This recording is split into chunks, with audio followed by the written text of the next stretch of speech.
હરે કૃષ્ણ સર્વને. તમારા બધાનું ખૂબ ખૂબ સ્વાગત છે ઇસ્કોન બેંગલુરુ તરફથી ભગવદ્ ગીતાના કોર્સમાં. આજનો દિવસ 13મો અધ્યાય. શરૂઆત મંગલાચરણની સાથે. સ્લાઇડ વિઝિબલ છે. હરે કૃષ્ણ. હા પ્રભુજી. ઓમ હરે કૃષ્ણ પ્રભુ. જ્ઞાનાતિમિરાન્ધસ્ય જ્ઞાનાંજનશલાકયા ચક્ષુરુન્મિલિतं येन तस्मै श्रीगुरुवे नमः. श्रीचैतन्यमनोभीष्टं स्थापितं येन भूतले स्वयं रूप कदा मह्यं ददाति स्वपदान्तिकं. वन्देऽहं श्रीगुरु श्रीयुतपदकमलं श्रीगुरून् वैष्णवांश्च श्रीरूपं साग्रजातं सगण रघुनाथान्वितं तं सजीवं साद्वैतं सावधूतं परिजनसहितं श्रीकृष्ण चैतन्यदेवं श्रीराधान् कृष्णपादान् सगण ललिता श्रीविशाखान्वितांश्च हे कृष्ण करुणा सिन्धु दीनबन्धु जगत्पते गोपेश गोपिकान्त राधाकान्त नमोऽस्तुते. तप्त कांचन गौरांगी श्रीराधे वृंदावनेश्वरी वृषभानुसुते देवी प्रणमामि हरिप्रिये. वाञ्छाकल्पतरुभ्यश्च कृपा सिन्धुभ्य एव च पतितानां पावनेभ्यो वैष्णवेभ्यो नमो नमः. नमो ओं विष्णुपादाय कृष्णपृष्ठाय भूतले श्रीमते भक्तिवेदान्त स्वामिन् इति नामिने. नमस्ते सारस्वते देवे गौरवाणी प्रचारिणे निर्विशेष शून्यवादी पाश्चात्यदेशतारिणे. जय श्री कृष्ण चैतन्य प्रभु नित्यानंद श्री अद्वैत गदाधर श्रीवास आदि गौर भक्त वृंद. हरे कृष्ण कृष्ण कृष्ण हरे हरे, हरे राम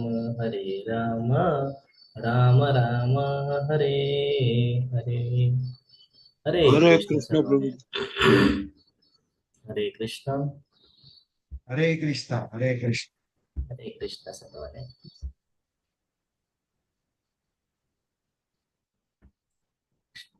સ્લાઇડ વિઝિબલ છે.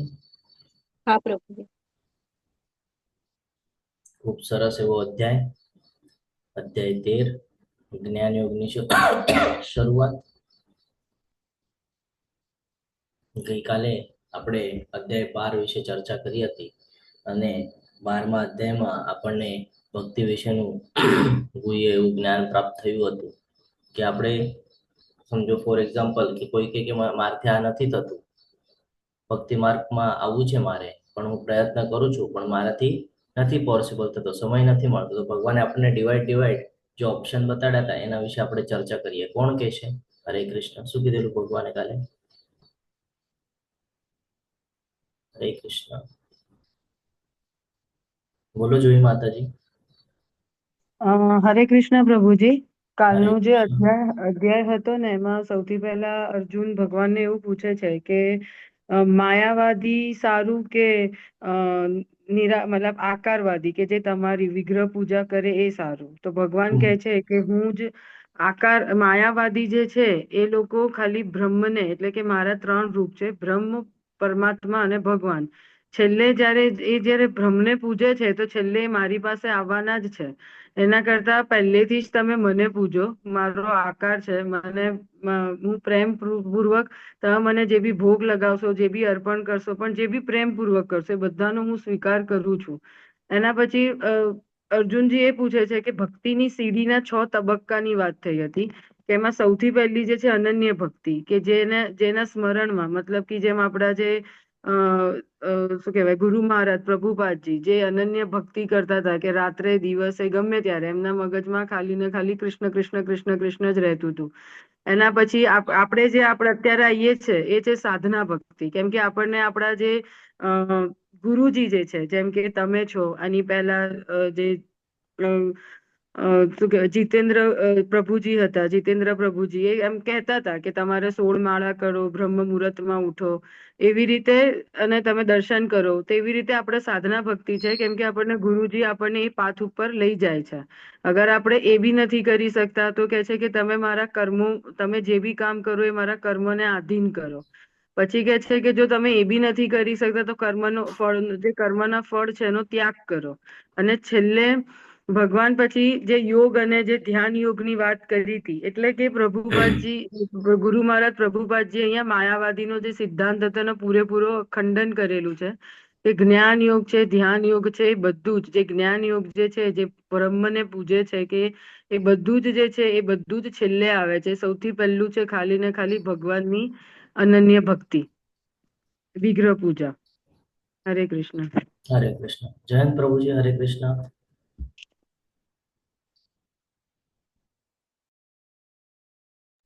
હરે કૃષ્ણ પ્રભુજી, કઈ કેવું છે? હેન્ડ રેઝ છે તમારો. હરે કૃષ્ણ પ્રભુજી, કહી હરે દીધું કૃષ્ણ. માતાજીએ બધું. ઓકે, તો આપણે 12મા અધ્યાયમાં ભક્તિ વિશે જ્ઞાન મેળવેલું છે, બરાબર. હવે આજથી જે શરૂઆત થાય છે ને એ જ્ઞાન યોગ છે. હવે જે 6 અધ્યાય છે એ ઇમ્પોર્ટન્ટ અધ્યાય છે જો આપણે પોતાનો ઉદ્ધાર કરવો હોય તો. હવે પછીના અધ્યાય એ ધ્યાનથી સમજવા જરૂરી છે, એટલે આપણે વધારે ફાસ્ટમાં લેવાના નથી, સ્લોમાં જ લઈશું, કારણ કે એ સમજવા જરૂરી છે. અર્જુનજી અહીંયા પણ 6 ક્વેશ્ચન કરશે, પછી ભગવાન એનો આન્સર આપશે. કૃષ્ણ એટલે કે ક્ષેત્ર અને ક્ષેત્ર જ્ઞાન અને જ્ઞાનનું વર્ણન કરશે કે કેવી રીતે તમે આ જ્ઞાન અર્જિત કરીને કેવી રીતે મારી પાસે આવી શકો છો, કેવી રીતે ભક્તિ માર્ગ સ્વીકારી શકો છો. જ્ઞાન પ્રાપ્ત કરવાની જે પ્રક્રિયા છે એ આપણને ખબર પડશે. જ્ઞાનનો પદાર્થ શું છે એ ખબર પડશે. પ્રકૃતિ, આજે કાંઈ પણ આપણે જોઈએ છે, પ્રકૃતિ, પુરુષ અને તેમનો સંગ એ ખબર પડશે. અને જ્ઞાન ચક્ષુ એટલે જ્ઞાનની દ્રષ્ટિ, એ પણ આપણને આજના અધ્યાયમાં ખબર પડશે. જો 12મા અધ્યાયનો નિષ્કર્ષ ભક્તિ છે, તો પછી છેલ્લા 6 અધ્યાયમાં જ્ઞાન શા માટે રજૂ કરવામાં આવ્યું છે ખબર છે? હરે કૃષ્ણ. એમ જોવા જાય તો આખી ભગવદ્ ગીતા આખી ભક્તિ જ છે. ચેપ્ટર 1 થી તમે શરૂઆત કરો અને ચેપ્ટર 18 સુધી પહોંચો તો તમને એમાં બધી જગ્યાએ ભક્તિ તો દેખાશે જ. પણ અહીંયા શું કહે છે કે 12મા અધ્યાયનો નિષ્કર્ષ જો ભક્તિ હતું, તો પછી છેલ્લા 6 અધ્યાયમાં જ્ઞાન શા માટે રજૂ કર્યું એમણે? હવે આપણે એ સમજીએ કે શા માટે રજૂ કરેલું છે. આપણી માટે જ બધું અહીંયા મૂકવામાં આવેલું છે. બસ આપણે એને કેવી રીતે લઈએ છીએ, જીવનમાં કેવી રીતે ઉતારીએ છીએ અને કેવી રીતે ફોલો કરીએ છીએ, એના ઉપર બધું ડિપેન્ડ છે. હકીકતમાં તો સમગ્ર ભગવદ્ ગીતા એ ભક્તિ જ છે. પહેલા 6 અધ્યાયો જે છે એ કર્મયોગના છે, જે કામ દ્વારા ભક્તિ કેવી રીતે પ્રાપ્ત કરવી તેની ચર્ચા કરે છે. એટલે કર્મયોગની વાત થઈ રહી છે કે કેવા કર્મ કરશું તો આપણે શુદ્ધ થઈ શકશું, કેવા કર્મ કરશું તો બંધનમાં બંધાશું નહીં, અને જ્યારે બંધનમાં નહીં બંધાઈએ તો જ આપણે ભક્તિ કરી શકીએ છીએ. છેલ્લા 6 અધ્યાય છે એ જ્ઞાન દ્વારા તેને કેવી રીતે પ્રાપ્ત કરવું તે વર્ણવે છે. હવે આપણને એ બધું જ્ઞાન પ્રાપ્ત થશે કે આપણો અને ભગવાનની વચ્ચેનો સંબંધ શું છે, પ્રકૃતિના જે 3 ગુણો છે કેવી રીતે કાર્ય કરે છે, દૈવી અને આસુરી શક્તિ શું છે, પછી કેવી રીતનું ભોજન કરવું જોઈએ, આ તમામ પ્રકારનું જે જ્ઞાન છે આપણને હવે છેલ્લા 6 અધ્યાયમાં મળવાનું છે. વચ્ચેની જે 6 છે, મધ્યની જે 6 અધ્યાયો છે, જેને આપણે સ્ટફિંગ કહીએ છીએ, તો એ ભક્તિની જ ચર્ચા કરે છે. એમાં પૂરેપૂરી ભક્તિ જ આપવામાં આવેલી છે. તદુપરાંત જોવા જઈએ તો 12મા અધ્યાયમાં કૃષ્ણ ભગવાને સમજાવ્યું કે કેવી રીતે વ્યક્તિગત રીતે આપણે તેમના ભક્તોને જન્મ અને મૃત્યુમાંથી મુક્ત કરી શકીએ છીએ.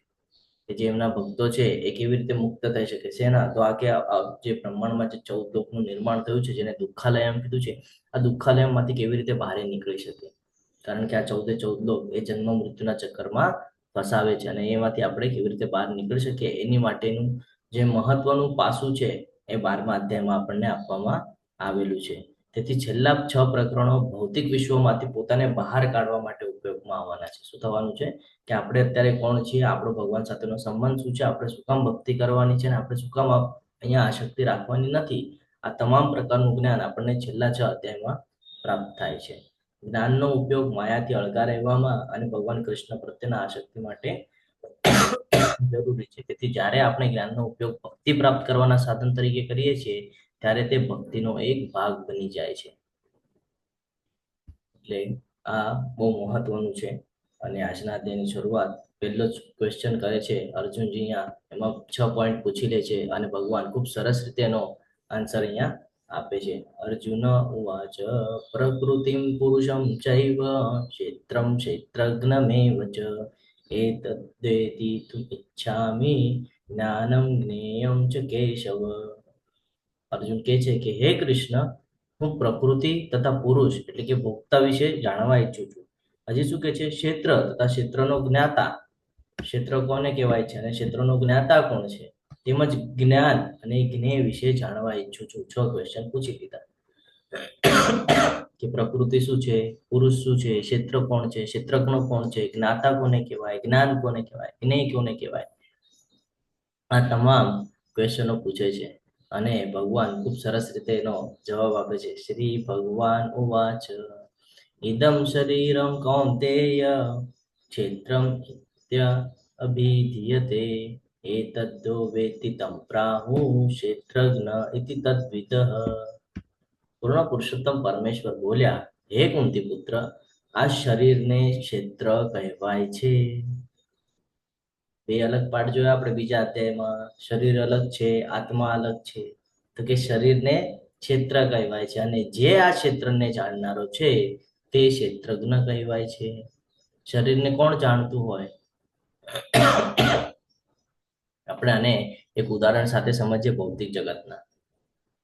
એમ સમજી લો કે કોઈકની જમીન છે, બરાબર? હવે જમીનની જે નોંધ હોય એ ક્યાં હોય? ગવર્મેન્ટના ઓફિસમાં છે ને, સિટી સર્વેનું ઓફિસ હોય ત્યાં એક તો નોંધ હોય. અને બીજું કોની પાસે હોય એના કાગળિયા? તો કે જેનો માલક છે એ માલિક પાસે એના કાગળિયા હોય છે. એટલે જેની પાસે એ જમીન છે, જેના હકની છે, એની પાસે કાગળિયા હોય છે, બરાબર ને? તો આમ બે જણા પાસે હોય છે નોંધ. એક તો જેની જમીન છે એની પાસે અને બીજું સિટી સર્વેના ઓફિસમાં. આને આપણે હવે આધ્યાત્મિક લેવલ ઉપર સમજીએ. અહીંયા કહે છે કે આ શરીર ક્ષેત્ર કહેવાય છે. એટલે આ જે પંચતત્વનું બનેલું જે શરીર છે આ ક્ષેત્ર છે અને એને જાણનારો ક્ષેત્રજ્ઞ. એટલે એને કોણ જાણે છે? એક તો આપણે પોતે એટલે આત્મા અને બીજું પરમાત્મા. એને ખબર છે ને બધું, બધી જગ્યાએ વ્યાપ્ત છે ભગવાન, આપણે જોઈ ગયા. તો એટલે શરીરને ક્ષેત્ર કહેવાય છે અને એને જાણનાર એટલે એ કોણ? ક્ષેત્રજ્ઞ. ક્લિયર છે પહેલા ક્વેશ્ચનનો આન્સર? તો આપણે આગળ વધીએ. આગળ પૂછ્યું પ્રકૃતિ વિશે. તો કે આ જે ભૌતિક પ્રકૃતિ છે ને એને પ્રકૃતિ કહેવામાં આવે છે. જે આ ભગવાને નિર્માણ કરીને આપ્યું છે આપણને જીવન વ્યતીત કરવા માટે, એને પ્રકૃતિ એટલે કે ભૌતિક પ્રકૃતિ કહેવાય છે. પુરુષ તો કે પ્રકૃતિને જે ભોગવનાર, એટલે આપણી જ વાત થઈ છે આ શરીર, બરાબર ને? જે આ બધું ભોગવી રહ્યા છે, ભોગવનાર. અને ક્ષેત્ર તો શરીર, ક્ષેત્રજ્ઞ શરીરમાં નિરીક્ષક આત્મા છે ને. આપણે હમણાં જ જોઈ ગયા, કોણ જાણતું હોય? પ્લોટનું માલક અને સિટી સર્વેનું ઓફિસ. તો કે જે પ્લોટનો માલક છે એટલે આપણે પોતે આત્મા અને બીજું તો કે પરમાત્મા, બંને જાણતા હોય. પછી છે જ્ઞાનમ એટલે જ્ઞાન. તો કે ક્ષેત્ર અને ક્ષેત્રજ્ઞની સમજ કે આપણે કોણ છીએ, ભગવાન કોણ છે, આની જે સમજ છે એ. અને જ્ઞેય એટલે જ્ઞાનનો ધ્યેય, પરમાત્મા. આપણે ક્યાં જવાનું છે? તો કે ગોલોક વૃંદાવન. આપણને ક્લિયરન્સ હોવો જોઈએ. આપણે કોણ છીએ? તો કે આપણે ભગવાનના ભક્ત છીએ, ભગવાનના અંશ છીએ. તો આપણે અહીંયા ટેમ્પરરી છીએ. શેમાં છીએ? તો શરીરના અંદર છીએ. અમુક સમય પૂરતા જ રહેવાના છે. સમય પૂરો થશે એટલે બોડી અલગ અને આપણી આત્મા અલગ. આપણે આની પહેલા પણ શીખી ગયા છીએ. અહીંયા સુધી ક્લિયર છે? હરે કૃષ્ણ. ક્ષેત્ર ક્ષેત્રજ્ઞ ક્લિયર છે? પ્રકૃતિ પુરુષ ક્લિયર છે? હરે કૃષ્ણ. તમે બોલશો તો મને ખબર પડશે કે તમને સમજાય છે. હા પ્રભુદેવ. એ તો ફરીથી લેવા. જો આત્મા અને હા પ્રભુદેવ. પરમાત્મા, આત્મા અને પરમાત્મા બંને ક્ષેત્રજ્ઞ અથવા શરીરના જાણનાર હોય તો આત્મા અને ભગવાન કૃષ્ણ એટલે કે પરમાત્મા વચ્ચે શું ફરક છે? કોણ કહેશે? તો જો ક્ષેત્રને જાણનારા બે બે અહીંયા ઓલા કીધા છે કે એક કોણ આત્મા ને બીજું તો કે ભગવાન. તો પછી આત્મા અને ભગવાન વચ્ચેનો ફરક શું છે? કોણ કે છે? જીજ્ઞા માતાજી, હરે કૃષ્ણ. હરે કૃષ્ણ પ્રભુજી. અ આત્મા છે એ પોતાના પૂરતું એને નોલેજ છે, અને પરમાત્મા તે યુનિવર્સલ નોલેજ છે, એને બધા વિશે ખબર છે. હરે હરે કૃષ્ણ. આત્મા એ ભગવાનનો સનાતન અંશ છે. આપણે બીજા અધ્યાયમાં જોયું છે આત્મા ચિરસ્થાયી છે, સનાતન છે. યાદ આવે છે બીજો અધ્યાય? તો ભગવાન હવે અહીંયા આપણને એ જ સમજાવવા માંગે છે. ક્ષેત્રજ્ઞમ ચાપી મામ પ્રીત્વી સર્વ ક્ષેત્રેષુ ભારત ક્ષેત્ર ક્ષેત્રજ્ઞયો જ્ઞાનમ યત્ જ્ઞાનમ મત મમ. હે ભારત, તારે જાણવું જોઈએ કે હું પણ સર્વ શરીરનો જ્ઞાતા છું, અને આ શરીર તથા તેના જ્ઞાતાને જાણી લેવાને જ જ્ઞાન કહેવામાં આવે છે. આ મારું મંતવ્ય છે. એટલે અહીંયા ભગવાન આપણને એ સમજાવી રહ્યા છે કે તમને એ તો ખબર છે કે તમે કોણ છો અને હું કોણ છું. હવે આ જે જાણી લે છે, આ જે જ્ઞાન છે, એ જ મહત્વનું છે કે આપણો અને ભગવાન વચ્ચેનો જે સંબંધ છે એ સંબંધ ઓળખવો. આટલા સમય સુધી આપણને જ્ઞાત નહોતું કે આપણો અને ભગવાન વચ્ચે કેવો સંબંધ છે ને? તો આપણે ભગવાનના એક અંશ જ છે, તે છતાં પણ ભગવાન આપણી સાથે છે. અહીંયા જોઈ શકો છો તમે કે દરેકના હૃદયમાં શિરોદક્ષાય વિષ્ણુ આપણને જ્ઞાત છે. બીજા અધ્યાયમાં જ દરેકના હૃદયમાં વાસ કરે છે ને? તો આત્મા અને પરમાત્મા બંને સાથે છે, પણ બંને જુદા છે. બહુ મોટો તફાવત છે. આપણે એમના અંશ છીએ, સનાતન. તો આપણે ક્યાં જવાનું છે? જેમ નદી હોય એ નદી છેલ્લે ક્યાં જાય? સમુદ્રમાં. એવી જ રીતે આપણે પણ ક્યાં જવાનું છે? ગોલોક વૃંદાવન. આપણે આપણા કર્મોના લીધે, આપણે આવી ઈર્ષ્યા ભાવના લીધે અને એવી બધી બાબતોના લીધે આપણું પતન થયું છે, અને પતન થવાને લીધે આપણને અહીંયા દુઃખાલયમ પૃથ્વી ઉપર આવવા મળ્યું. અને અહીંયા આવવા તો મળ્યું, પણ એક સારું કર્મ કર્યું હશે એના લીધે આપણને માનવ જન્મ પ્રાપ્ત થયો, કે જેને બુદ્ધિ આપવામાં આવેલી છે. અને એ જ બુદ્ધિના સહારે આ જ્ઞાન અર્જિત કરીને એ ફરી પાછો ગોલોક વૃંદાવન જઈ શકે છે. ચેતનાના વિવિધ તબક્કા શું છે ખબર છે? ચેતનાના વિવિધ તબક્કા. હરે કૃષ્ણ. આપણે આ જે બોડી છે આ પંચતત્વની બનેલી છે, પણ 24 એલિમેન્ટ્સ છે જેના દ્વારા આ બોડીનું નિર્માણ કરવામાં આવેલું છે. જેને જે ખબર હોય એ બોલી શકે છે. હરે કૃષ્ણ. નથી ખબર? અહીંયા આપણે સમજીએ કે આપણી જે બોડી છે એ પંચતત્વની બનેલી છે. પંચતત્વ એટલે શું ખબર છે? જુઈ માતાજી, હરે કૃષ્ણ. હરે કૃષ્ણ પ્રભુજી. આપણું જે શરીરમાં પાંચ છે: પૃથ્વી, જળ, વાયુ, અગ્નિ અને આકાશ. એના પછી ત્રણ આપણા જે છે એ ફિઝિકલ અંદરનું જે, બરોબર. એટલે હા. અને આપણે જે અંદરનું જે છે એ છે મિથ્યા અહંકાર, બુદ્ધિ અને મન. આમ કરીને 8 વસ્તુ છે. બરોબર. પછી આપણી અંદર જે છે બાકીનું વચ્ચેનું મને યાદ નથી રહ્યું, પણ 5 પછી એક આપણું જ્ઞાનેન્દ્રિયો, 5 આત્મા. કર્મેન્દ્રિયો. હા, 5 કર્મેન્દ્રિયો જે છે. અને મને વચ્ચેનું યાદ નથી. પછી છેલ્લે મને એટલું યાદ છે કે આત્મા, અને 25મું તત્વ છે એ પરમાત્મા, એમ. તો 24 એલિમેન્ટ્સ છે. પંચતત્વ એટલે આ જે ગ્રોસ બોડી જેની આપણી બનેલી છે એ 5 જ્ઞાનેન્દ્રિયો, 5 કર્મેન્દ્રિયો, બરાબર. પછી મન, બુદ્ધિ, અહંકાર અને 5 ઇન્દ્રિયના વિષયો. આનું જ્યારે તમે કેલ્ક્યુલેશન કરશો તો 24 થાય છે. અને જેમ માતાજી હમણાં કીધું 25માં એટલે પરમાત્મા, જ્યાં આપણે જવાનું છે. તો આ આપણું ગ્રોસ બોડી બધી 24 એલિમેન્ટ્સથી આપણું આ શરીર આખું કાર્ય કરે છે. એટલે એમ નથી સમજવાનું કે બોડી છે એટલે. આનું મહત્વ સમજવાનું છે કે શું કામ 24 એલિમેન્ટ્સ આપેલા છે, કે તમે 24 એલિમેન્ટ્સને ભગવાનના કાર્યમાં લગાડી, ભગવાનના ભક્તિમાં લગાડી અને તમે શુદ્ધ થઈને ગોલોક વૃંદાવન જઈ શકો. પરંતુ આપણે કરીએ શું છે? આપણે એને ભલતી જગ્યા પર લગાડીએ છીએ, ભોગ વિલાસમાં લગાડીએ છીએ, ભૌતિક જગતમાં સંકળાવીએ છીએ, અને પાછા આ જે જન્મ મૃત્યુનું જે રાઉન્ડ ચક્ર જે છે એ ચક્રમાં આપણે સતત ફર્યા કરીએ છીએ. ઘણા બધા લોકો જ્ઞાન પ્રાપ્ત કર્યા પછી પણ આ માર્ગ ઉપર આવી નથી શકતા. શું કામ? કારણ કે કંટ્રોલ નથી. શેના ઉપર? બસ આ જ બધી બાબતો. આજે આપણે 24 એલિમેન્ટ જોયા છે, હાથમાં છોડીને બાકીની બધી બાબતો એના ઉપર કંટ્રોલ નથી. એટલા માટે આપણે જન્મ મૃત્યુના ચક્કરમાં વારે વારે ફસાયા કરીએ છીએ. પ્રકૃતિ કેવી સરસ દેખાય આપણને. ભગવાનનું એક સ્ફુલ્લિંગ માત્ર છે. ભગવાને કીધું ને કે મારો એક અંશ માત્ર છે આ પ્રકૃતિ, જે કાંઈ તમને દેખાય છે. વિભિન્ન ઋષિઓએ વિભિન્ન વૈદિક ગ્રંથોમાં કાર્યના ક્ષેત્ર તથા તે કાર્યોના જ્ઞાતાના જ્ઞાનનું વર્ણન કર્યું છે. તે ખાસ કરીને વેદાંત સૂત્રમાં કાર્યકારણના સર્વ ઉદ્દેશ સહિત પ્રસ્તુત કરવામાં આવેલું છે. એટલે એવું નથી કે આ ખાલી ભગવદ્ ગીતામાં જ જ્ઞાન આપ્યું છે. હવે ઘણી બધી જગ્યાએ જ્ઞાન આપેલું છે વૈદિક ગ્રંથોમાં, છે ને. કાર્ય અને કાર્યક્ષેત્ર અને તેના કાર્યોના જ્ઞાતાનું જ્ઞાનનું વર્ણન કરેલું છે.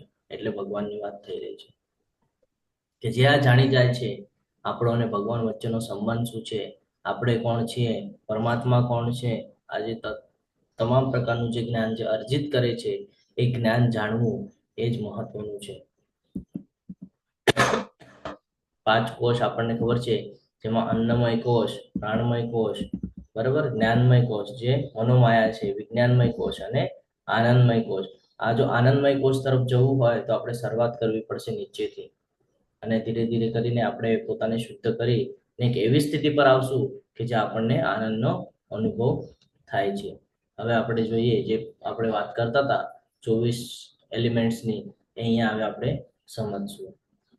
6 અને 7મા શ્લોકમાં 5 મહાભૂતો, બરાબર, મિથ્યા અહંકાર, બુદ્ધિ, અવ્યક્ત 10 ઇન્દ્રિયો, 10 ઇન્દ્રિયો એટલે 5 કર્મેન્દ્રિયો, 5 જ્ઞાનેન્દ્રિયો, અને મન, 5 ઇન્દ્રિયના વિષયો, ઈચ્છા, દ્વેષ, સુખ, દુઃખ, સંગાત, ચેતના અને ધૈર્ય. આ સર્વને સંક્ષેપમાં કાર્યોના ક્ષેત્ર તથા તેમની આંતરિક ક્રિયાઓને વિકાર કહેવામાં આવે છે. એટલે આપણું શરીર આપણને લાગે કે પંચતત્વનું છે, પંચતત્વનું છે, પણ જ્યારે આખું આપણે એને વિભાજન કરીએ તો ખબર પડે કે 24 એલિમેન્ટ્સ વાપરવામાં આવેલા છે ને. જેમાં 5 મહાભૂતો એટલે આ જે ગ્રોસ બોડી છે એની વાત થઈ રહી છે, જેમ જળ, અગ્નિ, વાયુ અને આકાશ, એ પંચ મહાભૂતો. મિથ્યા અહંકાર, મિથ્યા અહંકાર કોને કહેવાય, કોણ કહેશે? હરે કૃષ્ણ.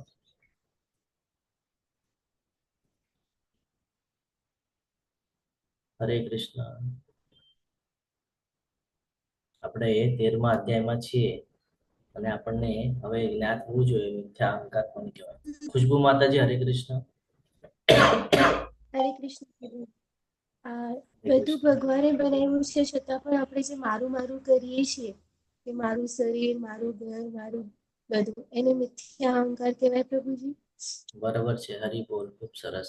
મિથ્યા અહંકાર એટલે આપણે કહીએ છીએ કે અહીંયા જે કાંઈ પણ છે મારું છે, હું અહીંયા ભોગ વિલાસ માટે આવેલો છું. આજે આપણો અહંકાર છે ને, કે મેં કર્યું, મારાથી થયું અને હું કરીશ, તો એ મિથ્યા અહંકાર છે. જ્યારે કે અહંકાર શું હોવો જોઈએ કે આપણે ભગવાનના દાસ છીએ, ભગવાનના સનાતન અંશ છે અને આપણે ત્યાં જવાનું છે.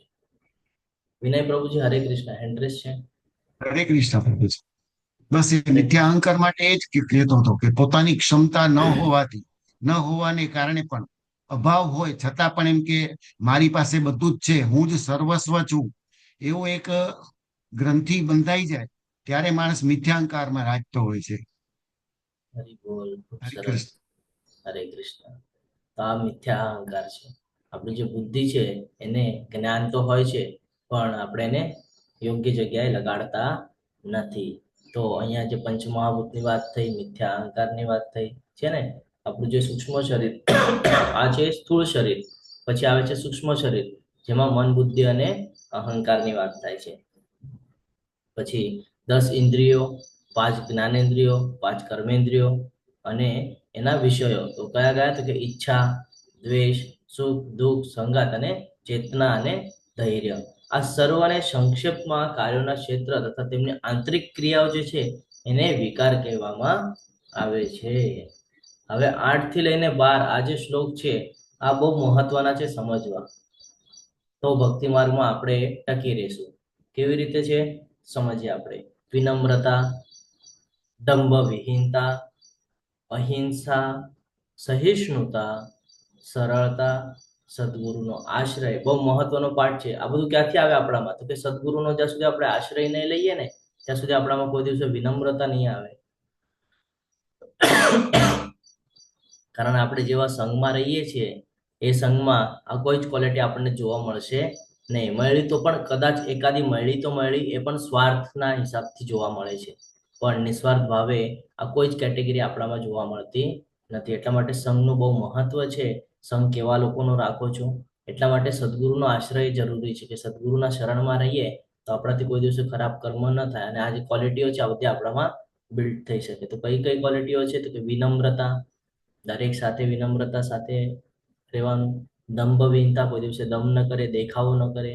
અહિંસા, સહિષ્ણુતા, સરળતા, સદગુરુનો આશ્રય, પવિત્રતા, સ્થિરતા. શેમાં સ્થિરતા? તો કે ભક્તિ માર્ગમાં સ્થિરતા હોવી જરૂરી છે. આવવું અને જવું તો બહુ સિમ્પલ છે, ટકી રહેવું અઘરું છે ને. તો કે સ્થિરતા કેવી રીતે? તો કે આત્મસંયમ, પોતા ઉપર કંટ્રોલ. ઇન્દ્રિય ઇન્દ્રિય તૃપ્તિના વિષયોનો ત્યાગ, એટલે જે આપણને આ ભૌતિક જગતમાં ખેંચવા માંગે છે, ફસાવવા માંગે છે, એની વાત કરી રહ્યા છે. ઇન્દ્રિય તૃપ્તિના વિષયોનો ત્યાગ. મિથ્યા અહંકારનો અભાવ. જન્મ, મૃત્યુ, જરા વ્યાધિના અનિષ્ટની અનુભૂતિ, કે જીવનમાં આવેલા છીએ તો જન્મ અને મૃત્યુ આ શરીર માટે નિશ્ચિત છે, અને જન્મ લીધો છે તો જરા અને વ્યાધિ એ પણ આવવાનું છે. તો એનાથી આપણે પોતાનું માઇન્ડ ડાયવર્ટ કરવાનું નથી, એમાં ફસાવાનું નથી. આપણે કોન્સન્ટ્રેટ ક્યાં કરવાનું છે? આત્માના જર્ની ઉપર, કે આત્માની જર્ની જો સારી કરવી હોય, આગળ જો સારું ઈચ્છતા હો આત્માનું, તો આત્માને કોન્સન્ટ્રેટ કરીને વર્કઆઉટ કરવાનું છે. પછી કે વૈરાગ્ય, તો કે શેનાથી વૈરાગ્ય? તો કે જે ખરાબ બાબતો છે ને એનાથી વૈરાગ્ય, એનાથી દૂર થવાનું છે. આપણે જે ખરાબ બાબતો છે એનાથી બચવાનું છે. પહેલી વાત તો એ કે ઓળખતા આવડવું જોઈએ કે આપણા માટે સારું છે અને આપણા માટે ખરાબ છે. પછી મોહ રાખવાનો નથી. શેમાં? તો કે બાળકો, પત્ની, ઘર તથા અન્ય વસ્તુઓની મમતામાંથી મુક્તિ, કે શેમાંય આપણે મોહ રાખવાનો નથી. આપણે જોયું હતું કે ધૃતરાષ્ટ્રના શું હાલ થયા હતા પુત્ર મોહના લીધે, છે ને. કે રાજા બનાવવું હતું અને એની માટે શું શું કર્યું એમણે. તો મોહ રાખીએ તો પણ આપણું નુકસાન થાય છે. અનુકૂળ હોય અથવા પ્રતિકૂળ હોય, કેવી પણ સિચ્યુએશન હોય, આપણા અનુકૂળ હોય કે આપણા વિરુદ્ધમાં હોય, અથવા તો કોઈ એવી ઘટનાઓ થાય જે આપણા અનુકૂળ અથવા પ્રતિકૂળ હોય, તો એમાં પણ ન્યુટ્રલ રહેવાની વાત છે કે એના પ્રતિ સંભાવ. જો વધારે ખુશ થઈ જશું તો પણ પ્રોબ્લેમ થશે, અને મનના વિરુદ્ધમાં જશે તો ગુસ્સે થશું તો પણ પ્રોબ્લેમ થશે. એટલે ગુસ્સે પણ થવાનું નથી ને વધારે ખુશ પણ થવાનું નથી. આ બંને બાબત, જો જે વસ્તુ, કઈ પણ વસ્તુ લિમિટમાં હોય ને તો આપણને સારી લાગે, અતિ થઈ જાય તો આપણને પછી એનું કહીએ ને કે નુકસાન થતું જણાય છે. તો એ જ અહીંયા સમજાવવા માંગે છે કે અનુકૂળ હોય તો પ્રતિકૂળ ઘટનાઓ હોય, એના પ્રતિ સંભાવ રાખવાનો છે. ભગવાન પ્રત્યે નિરંતર અનન્ય ભક્તિભાવ. અનન્ય, છે ને. એકાંતવાસની ઈચ્છા. એકાંતવાસની ઈચ્છા એટલે શું ખબર છે? એવું નથી કે બધું છોડીને વહી જવાની વાત કરે છે. એકાંત એટલે શું? એકલું, જ્યાં કોઈ જ ન હોય, બરાબર. અને એની ઈચ્છા એટલે શું?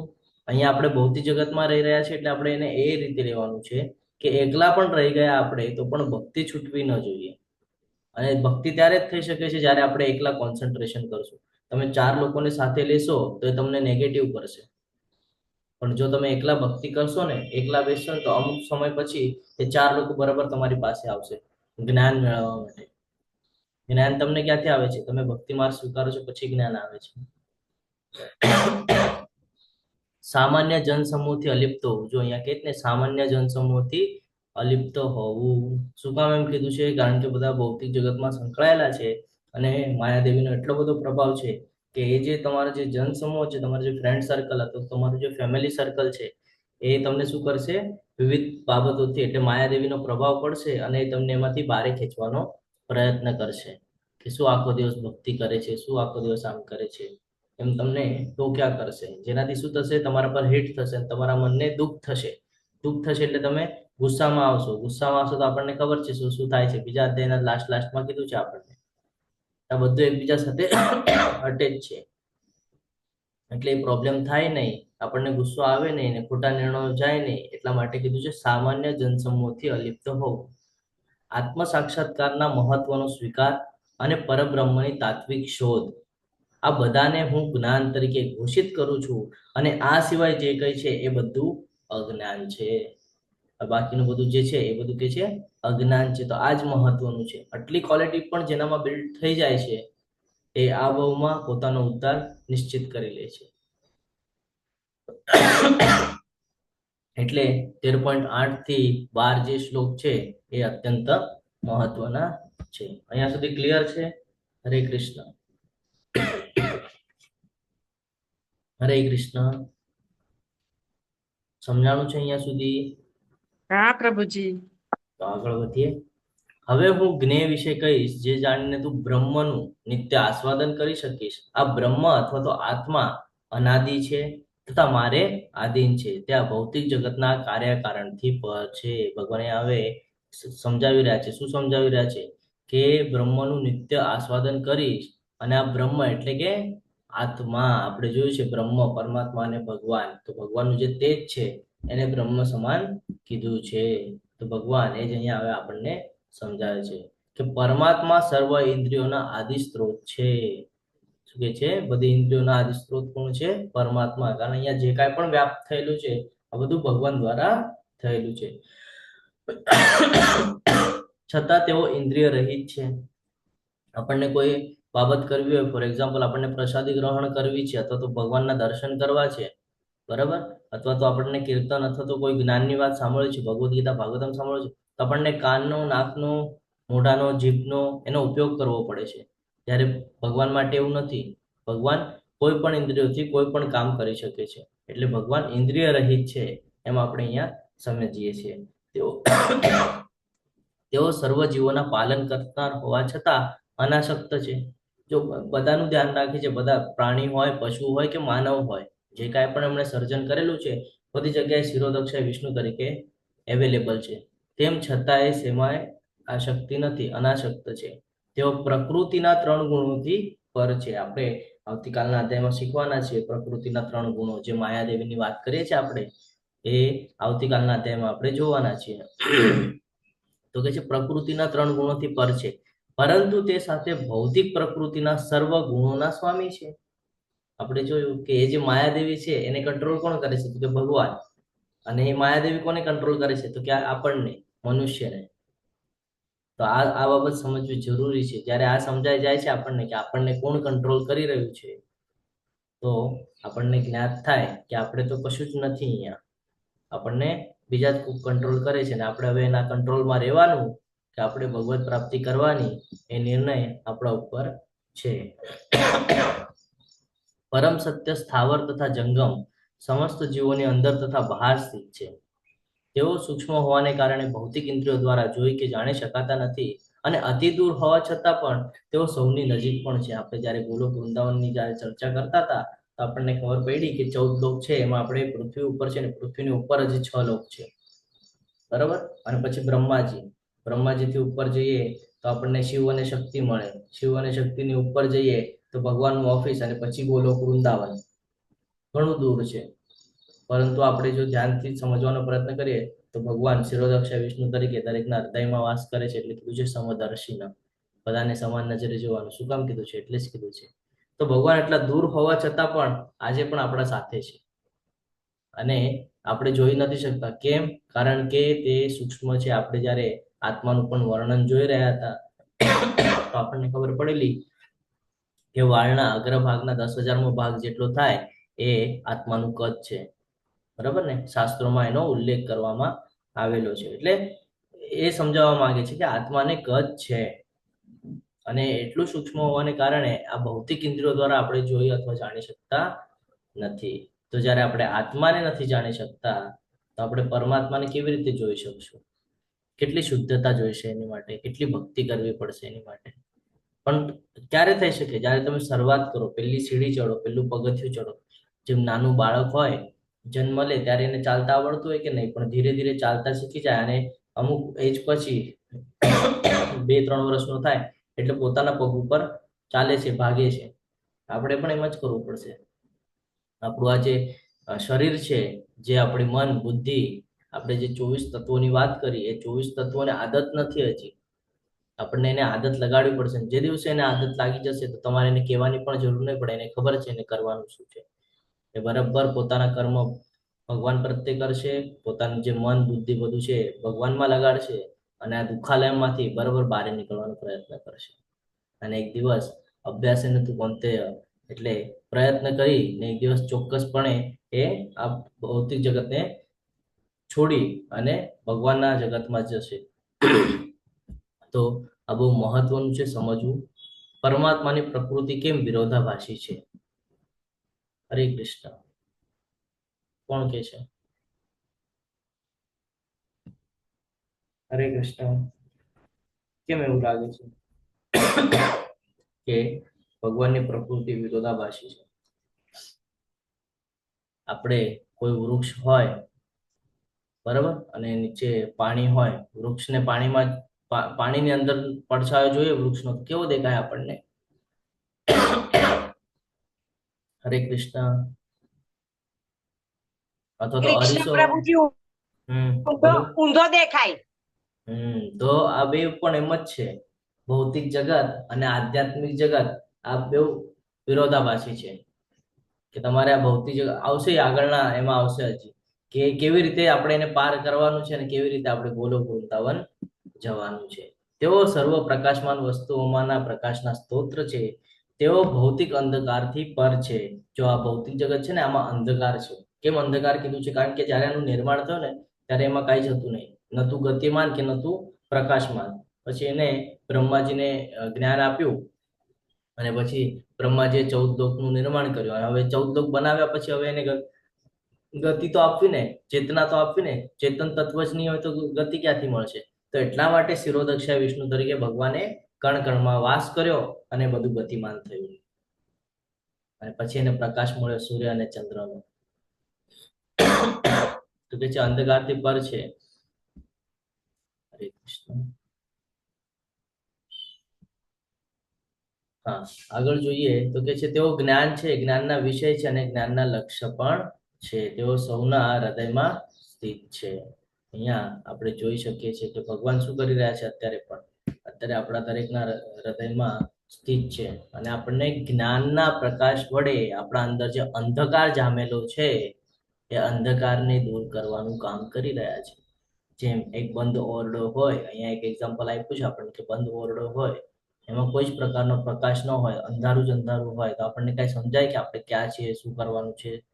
ન સમજાય. પણ એમાં થોડોક પણ પ્રકાશ આવતો હોય તો આપણને દેખાય કે અહીંયાથી આ બંધ છે, અહીંયાથી નથી જઈ શકાતું, ત્યાં દરવાજો છે, ત્યાંથી જવાનું છે. બરાબર ને? એટલે પ્રકાશ બહુ મહત્વનો છે જીવનમાં. તો આ પ્રકાશ આપણને કોણ પૂરું પાડે છે? તો કે આ ભગવાન, જે ચેતન તત્વ આપણા અંદર, જે ચેતનતા છે જેનાથી આપણે આ બધું સમજી શકીએ છીએ, આપણી ઇન્દ્રિયો કામ કરી શકે છે, એ આત્મા, એ આત્માને સપોર્ટ કોનો છે? તો કે પરમાત્માનો. ત્યારે આ બધું થઈ રહ્યું છે. અને આજે જ્ઞાન પ્રાપ્ત થઈ રહ્યું છે, કોના લીધે થઈ રહ્યું છે? એમના દ્વારા જ આપણને આ બધું જ્ઞાન પ્રાપ્ત થઈ રહ્યું છે. જેમ કે આપણે આ અંધકારમાં ફસાયેલા છીએ, આજે અજ્ઞાનતામાં આપણે ફસાયેલા છીએ, એ અજ્ઞાનતાનો જે અંધકાર છે એને દૂર કરવાનું કામ કરે છે પ્રકાશ વડે. કોણ? પરમાત્મા. કેવી રીતે? તો કે દરેકના હૃદયમાં વાસ કરીને.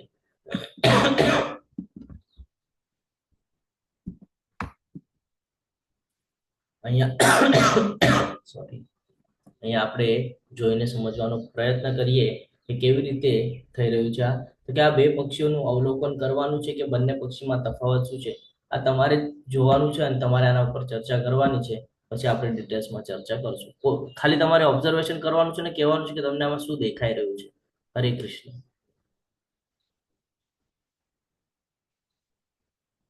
કોણ કહેશે? બે પક્ષી છે, ધ્યાનથી જુઓ એમાં શું દેખાય છે તમને. કોણ કહેશે? હરે કૃષ્ણ. નથી ખબર? ધ્યાનથી જોશો તો ખબર પડશે. આ એક પક્ષી અલગ છે અને આ એક પક્ષી અલગ છે. આ શું કરે છે? ઇન્દ્રિય ભોગમાં વ્યસ્ત છે. ખાવાના એમાં ઇન્દ્રિય ભોગમાં વ્યસ્ત છે. હા જીજ્ઞા માતાજી, હરે કૃષ્ણ. હરે કૃષ્ણ પ્રભુજી. હરે એક કૃષ્ણ. છે બોલો. એ કાર્ય કરે છે અને બીજો જે છે ઈ એને જોવે છે. હરી બોલ. એક જે છે એ ભોગ વિલાસ ઇન્દ્રિય તૃપ્તિના સાધનોમાં પડેલો છે, એમાં વ્યસ્ત છે, અને બીજું જે છે એ શું કરે છે? જોઈ રહ્યો છે. તો આ પરમાત્મા છે જે આપણા અંદર શિરોદક્ષાય વિષ્ણુ તરીકે છે, અને આ આત્મા એટલે આપણે પોતે છીએ. આપણે જે કંઈ પણ કર્મ કરીએ છીએ, જે કંઈ પણ આપણે ભોગ વિલાસનો પ્રયત્ન કરીએ છીએ, બધું એ નિહાળી રહ્યા છે. ક્યાં? આપણા અંદર બેસીને છે ને? હા વિનય પ્રભુજી બોલો. હરે કૃષ્ણ. હરે કૃષ્ણ પ્રભુજી. બસ એ જ કહેતો હતો કે એક છે એ તમો ગુણમાં રાચે છે, જેને કારણે એનો આત્મા આખો એ રીતે ભ્રષ્ટ થઈ જાય છે. અને એક છે એ શુદ્ધ સાત્વિક ભાવમાં છે, જેને કારણે હરિની સૌથી નજીકે રહે છે. હરે હમ, કૃષ્ણ પ્રભુ. હરે કૃષ્ણ. તો આપણે જોઈ શકીએ છીએ કે બંને બાબત આપણી પાસે છે, પણ આપણે એનો શું કરીએ છીએ? આપણે દુરુપયોગ કરીએ છીએ અને શું કરીએ છીએ? ભોગ વિલાસમાં પડી ને આપણે આપણું પતન કરી લઈએ છીએ. જ્યારે કે ભગવાન આપણને વારે વારે અવરું જ્ઞાન આપતા હોય છે.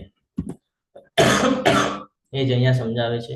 આ પ્રમાણે મેં કાર્યક્ષેત્ર એટલે કે શરીર, જ્ઞાન તથા જ્ઞેયનું સંક્ષિપ્ત વર્ણન કર્યું છે. આને કેવળ મારા ભક્તો જ પૂર્ણપણે સમજી શકે છે અને એ રીતે મારા ભાવ એટલે સ્વરૂપને પામી શકે છે, ગોલોક વૃંદાવન જઈ શકે છે. જ્યાં સુધી આ જ્ઞાન ન આવે આપણને કે આપણો અને ભગવાન વચ્ચેનો સંબંધ શું છે, આપણે અહીંયા શું કરી રહ્યા છીએ અને ભગવાન આપણને શું કરાવવા માંગે છે, ત્યાં સુધી આપણે સમજતા નથી, ત્યાં સુધી આપણે પોતાનો ઉદ્ધાર કરી શકતા નથી. હવે ભગવાન એ પણ આપણને જ્ઞાન આપશે કે આપણે જે ભોગ વિલાસ કરી રહ્યા છીએ અથવા તો ભૌતિક પ્રકૃતિમાં જે આપણે ફસાયેલા છીએ અને એમાં આપણે રચ્યા પચ્યા રહીએ છીએ, એના લીધે આપણને શું ભોગવવું પડે છે ને, એ ભગવાન કહી રહ્યા છે કે ભૌતિક પ્રકૃતિ તથા જીવોને અનાદિ સમજવા અને તેના વિકાર તથા ગુણોને પ્રકૃતિજન્ય જાણવા. જે પ્રમાણે આપણે કર્મ કરીએ છીએ, કર્મના બંધનમાં બંધાઈએ છીએ, તો આપણે જોઈએ છીએ કે અલગ અલગ યોનિઓમાં આપણને જવું પડે છે. આત્માનો જે કહીએ ને આપણે કે જર્ની છે, એ જર્ની આપણે નિશ્ચિત કરીએ છીએ કે આવતા વખતે એને આ શરીરમાં અત્યારે છે તો આ શરીર પછી એને કયા શરીરમાં પ્રવેશ કરવો, એ આપણા ભોગ વિલાસ અને ઈચ્છાના આધીન છે બધું. કે આપણી ઈચ્છા જે છે એ ઈચ્છા પૂરી કરવા માટે આપણે ત્યાં એ યોનિમાં જતા હોઈએ છીએ. તો ભગવદ્ ગીતામાં આપણને એક ક્લિયર કટ જ્ઞાન પ્રાપ્ત થાય છે કે તમારા હાથમાં છે કે તમારે તમારું ઉદ્ધાર કરવો છે કે પતન કરવું છે. એ આપણને ભગવદ્ ગીતામાંથી સમજાઈ રહ્યું છે કે આપણે જે પ્રકારના કર્મ કરશું, આપણે જે પ્રકારની ઈચ્છા રાખશું, એ પ્રમાણે આપણને આગળની યોનિઓ પ્રાપ્ત થશે. એટલે કે આ જે આત્મા છે, આ આત્માને આગળ કઈ ગતિ આપવી એ આપણા હાથમાં છે. હવે અહીંયા એક ક્વેશ્ચન થાય આપણને કે હમણાં તો કીધું કે બધું ભગવાન દ્વારા થાય છે અને અહીંયા કહે છે કે આપણા હાથમાં છે. તો આ એક કન્ફ્યુઝન વાળી સ્થિતિ છે. આનો આન્સર તમારે આપવાનો છે કે તમે આમાં શું સમજી રહ્યા છો. 84 લાખ યોનિઓ તરફ દોરી જવા માટે સંઘની ભૂમિકા શું છે? જો આ જેટલી પણ યોનિઓ છે, આ યોનિઓમાં આપણે જઈએ છીએ આપણા કર્મોના હિસાબે, આપણા ઈચ્છાના હિસાબે. તો આ જે કહીએ ને આપણે કે ભૌતિક જગતમાં જે આપણે વાસ કરીએ છીએ, તો આપણે એકલા તો રહી નથી શકતા. આપણે આપણી સાથે ઘણા બધા લોકોની વચ્ચે રહીએ છીએ. પછી એ સમાજ હોય, ફ્રેન્ડ સર્કલ હોય, ફેમિલી હોય, કલીગ હોય કે ઓફિસ સ્ટાફ હોય છે ને, આપણે એ લોકોનો જે સંગ રાખીએ છીએ અને એ લોકોમાંથી જે આપણે થોડું લઈએ છીએ ક્વોલિટીઓ, અને એના બેઝ પર આપણે જીવન વ્યતીત કરીએ છીએ. એટલે સંઘની ભૂમિકા શું છે અહીંયા તમારે એક્સપ્લેન કરવાનું છે કે શું થાય સંઘની ભૂમિકાથી. હરે કૃષ્ણ. બે અલગ અલગ ઉદાહરણ આપી શકીએ છીએ આપણે અહીંયા. એક ભક્તનું ઉદાહરણ અને એક ભૌતિક જગતમાં સંકળાયેલા છે એનું ઉદાહરણ. હરે કૃષ્ણ. કોણ આપશે?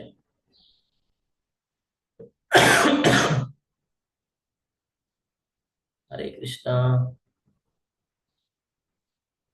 જે ભૌતિક જગતમાં સંકળાયેલા છે એ પોતાને આગળની ગતિ નિશ્ચિત કરે છે કે પોતાનું પતન કરી રહ્યો છે ને. જો હું ભોગ વિલાસમાં પડ્યો રહું આખો દિવસ, મારે ગાડી જોઈએ છે, મકાન બનાવવું છે, એન્જોયમેન્ટ કરવી છે, તો હું એની તરફ આકર્ષિત થઈશ. હું એની તરફ પોતાના મનને, ઇન્દ્રિયોને લગાડીશ અને એ ભોગ ભોગવવા માટે હું પ્રયત્ન કરીશ. જેનાથી શું થશે? હું ભક્તિમય સેવા નહીં કરી શકું છે ને. અને મારી ઈચ્છા જ્યારે પૂરી નહીં થાય, અંતિમ સમય ક્યારે આવે છે આપણને ખબર હોતી નથી, અને અંતિમ સમય પણ મારી ઈચ્છા રહી ગઈ કે મારે ભોગ વિલાસ કરવાનો બાકી રહી ગયો છે, તો આવતો જન્મ મને શેની માટે મળશે? ભોગ વિલાસ માટે મળશે. એની જ જગ્યાએ જો હું ભક્તોનો સંગ રાખીશ અને હું ટેમ્પલમાં જતો હોઈશ, ભક્તોના વચ્ચે રહેતો હોઈશ, કીર્તન કરતો હોઈશ, તો ધીરે ધીરે મારી આ ભૌતિક જગત સાથેની આસક્તિ દૂર થશે. ધીરે ધીરે મને જ્ઞાન પ્રાપ્ત થશે કે આ બધું ટેમ્પરરી છે અને ભગવાને આપણને જ હાથમાં આપી રાખ્યું છે કે તારી આગળની ગતિ તારા હાથમાં છે. અને જો હું ભગવાનની ભક્તિ કરતો હોઈશ તો કદાચ એવું શક્ય બને કે મારા જે પાછલા ખરાબ કર્મો છે એના લીધે હું ઉચ્ચતર લોકમાં મને જવા તો મળે, ત્યાં હું ભોગ તો ભોગવું, અને એવી પણ સિચ્યુએશન થઈ શકે છે કે હું ઉચ્ચતર લોકમાં ગયા પછી ત્યાં પણ મને ભગવાનની ભક્તિ પ્રાપ્ત થાય, અને હું એકવાર એક સ્ટેપ ચડ્યા પછી ત્યાં ભક્તિ કરીને પણ પાછો હજી ઉપરનો એક સ્ટેપ હું ચડી શકું. પણ આ ક્યારે પોસિબલ છે? ત્યારે હું અહીંયાથી ઉપરની એક સ્ટેપનો વિચાર કરીશ. હું આજે પૃથ્વીમાં ફસાયેલો છું, આ પૃથ્વી પરથી ઉપરના લોકમાં જવાનો પ્રયાસ કરીશ, અને ત્યાં મને ભક્તિની અપેક્ષા હું રાખીશ, ત્યાં ઈચ્છા વ્યક્ત કરીશ કે મને ત્યાં પણ ભક્તિ જોઈએ. એટલે તમે જોજો કે ભગવાનના જે ભક્તો છે એ હંમેશા શું કહેતા હોય છે કે ફરીથી પાછો જન્મ થશે તો પણ ચાલશે, પણ ભક્તિ મળવી જોઈએ, અનન્ય ભક્તિ મળવી જોઈએ, ભક્તિ ન છૂટવી જોઈએ. બાકી તમે મને પાછો જન્મ આપ્યો તો પણ મને ચાલશે. આ ભક્તો શું કામ કે છે? એટલા માટે જ કે છે. આ સંઘની બહુ મહત્વની ભૂમિકા હોય છે કે એના સંઘના લીધે આપણે જે કાંઈ પણ કર્મ કરીએ છીએ, જે કાંઈ પણ ઈચ્છાઓ વ્યક્ત કરીએ છીએ, અને જે કાંઈ પણ આપણે પ્રયત્ન કરીએ છીએ એ પ્રમાણે આપણને આગળની યોનિ પ્રાપ્ત થાય છે. આનાથી પહેલાના જે અધ્યાય છે એમાં આપણે જોઈ ગયા છીએ. હજી આપણે આગળના અધ્યાયોમાં જાણશું કે કેવું કરશું તો કેવી રીતે આપણને ફળ મળતું હોય છે. ખુશ્બુ માતાજી, હરે કૃષ્ણ. હરે કૃષ્ણ પ્રભુજી. હરે કૃષ્ણ. આપણે અત્યાર સુધી જોયું કે ગોલોક વૃંદાવનમાં જવાનું છે, પણ ત્યાં ગયા પછી આપણને શું કરવાનું છે? ત્યાં આપણને ભક્તિ કરવાની કે ત્યાં આપણને પ્રભુ પાસે રહેવા મળશે? આગળ આવશે ને માતાજી, એ જ તો જાણવાનું છે આપણે, કે આપણે હવે અત્યારે ભૌતિક જગતની વાત કરીએ છીએ, પછી જયારે 17મો 18મો અધ્યાય આવશે ને ત્યારે આપણને ક્લિયરન્સ થશે કે આપણે ત્યાં જઈને કરવાનું શું છે.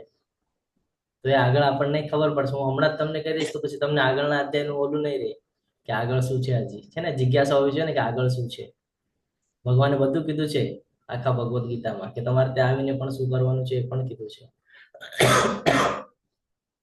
પ્રકૃતિ સર્વ ભૌતિક કારણો તથા કાર્યોની હેતુ કહેવાય છે. શું કે છે? પ્રકૃતિ એટલે આ જે કાંઈ પણ છે એ ભૌતિક કારણો અને એના કાર્યો એટલે આપણે જે કર્મ કરીએ છીએ એનું હેતુ કહેવાય છે. અને જે જીવ છે એ આ જગતમાં વિવિધ સુખો અને દુઃખો ભોગવવાનું કારણ કહેવાય છે. જો હું સારું કર્મ કરીશ તો મને એનું સુખ મળે છે, અને જો હું કોઈ ખરાબ કર્મ કરીશ તો મને એના લીધે દુઃખ ભોગવવું પડે છે. નૈતિક પ્રભુજી, હરે કૃષ્ણ. એન્ટ્રેસ છે, કઈ પૂછવું છે?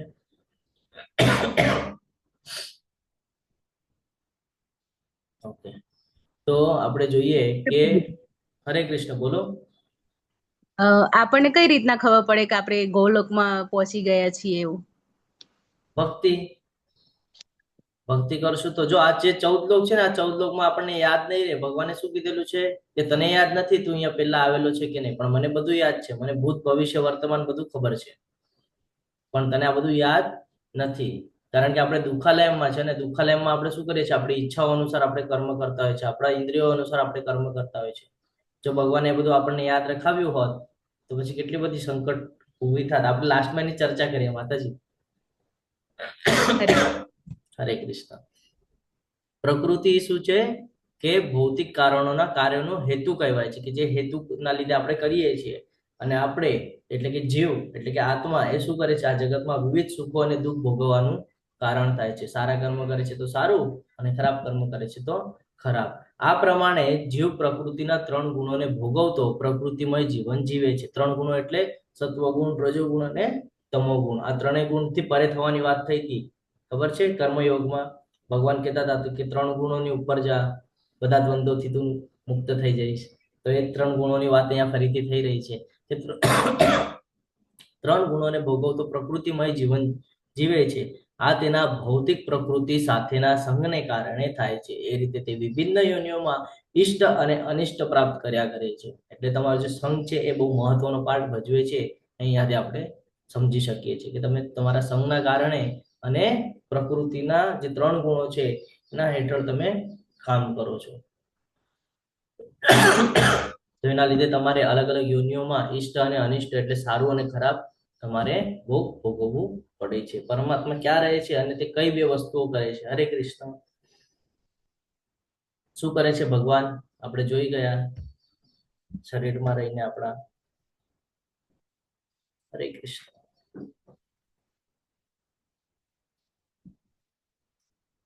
હરે કૃષ્ણ. પરમાત્મા શિરોદક સાઈ વિષ્ણુના રૂપમાં આપણા હૃદયમાં રહે છે. અને એ સાક્ષી પૂરે છે અને આપણને અનુમતિ આપે છે. હરી બોલ, ખૂબ સરસ. છતાં આ દેહમાં એક અન્ય દિવ્ય ભોગતા છે જે ઈશ્વર છે, જેને શિરોદક્ષા વિષ્ણુ તરીકે આપણે ઓળખીએ છીએ. અહીંયા કે છે કે અનુમતિ કોણ આપે છે? એ જ આપણને આપે છે ને, કે તું તારો ઉદ્ધાર કરી શકે છે, તારા હાથમાં છે. તો સર્વોપરી સ્વામી છે અને સાક્ષી તથા અનુમતિ આપનાર તરીકે હાજર રહે છે અને તેમને પરમાત્મા કહેવામાં આવે છે. આપણે આત્મા અને એ પરમાત્મા. જે મનુષ્ય પ્રકૃતિ, જીવ તથા પ્રકૃતિના ગુણોની આંતરક્રિયા સંબંધિત આ તત્વજ્ઞાનને સમજી લે છે, તેને પ્રકૃતિ, જીવ એટલે આપણે કોણ છીએ, પ્રકૃતિ શું છે, ભગવાન શું છે, પ્રકૃતિ કેવી રીતે કાર્ય કરે છે, એના કયા કયા ગુણો છે, એ આપણા પર કેવી રીતે પ્રભાવ નાખે છે, આ જે બધું જ્ઞાન છે, આ જે પ્રાપ્ત કરી લે છે, અને જે સમજી જાય છે, એની વાત કરે છે કે તે નિશ્ચિત મુકામ પામે છે. એટલે નિશ્ચિત તે મારા ધામમાં આવી શકે છે. તેની વર્તમાન સ્થિતિ ભલે ગમે તેવી હોય તોય અહીં પુનર્જન્મ થશે નહીં. કે એ કયા બી સ્થિતિમાં હોય તો એને જ્ઞાત છે આપણે કોણ છીએ, પરમાત્મા કોણ છે, પ્રકૃતિ શું છે, પ્રકૃતિની જે માયાદેવીઓ છે એ શું છે, એ આપણા ઉપર કેવી રીતે કામ કરે છે, આપણે કેવી રીતે કામ કરવાનું છે, આપણે કેવી ઈચ્છા રાખવાની છે. તો આ બધું જ એને જ્ઞાત હોય છે. એની સ્થિતિ કેવી પણ હોય પણ એવી સ્થિતિમાં પોતાને ન્યુટ્રલ રાખીને જ્ઞાન દ્વારા પોતાનો ઉદ્ધાર કરી શકે છે. અહીંયા સમજાવી રહ્યા છે. રાઈટ સાઈડમાં એક ઉદાહરણ પણ છે, પરીક્ષિત મહારાજ વાળું, ખબર છે કે સર્પદંશનું શ્રાપ લાગ્યો હતો કે સર્પદંશથી 7 દિવસમાં મૃત્યુ થઈ જશે. તો એ તો આપણને ખબર પડે કે આપણને 7 જ દિવસ છે, હવે 7 દિવસ પછી આપણું મૃત્યુ છે, આપણે શું કરીએ, ભોગવિલાસની પાછળ લાગીએ ને, ફટાફટ બધું કરવા માંડીએ. એમણે શું કર્યું, ભાગવતમ સાંભળવા પહોંચી ગયા કે ભલે અત્યાર સુધી જે કાંઈ પણ થયું મારાથી ખરાબ કામ, પણ હવે મારી આગળ 7 દિવસ છે, હું 7 દિવસમાં એવું કંઈક કરું કે હું ભગવત પ્રાપ્તિ કરી દઉં.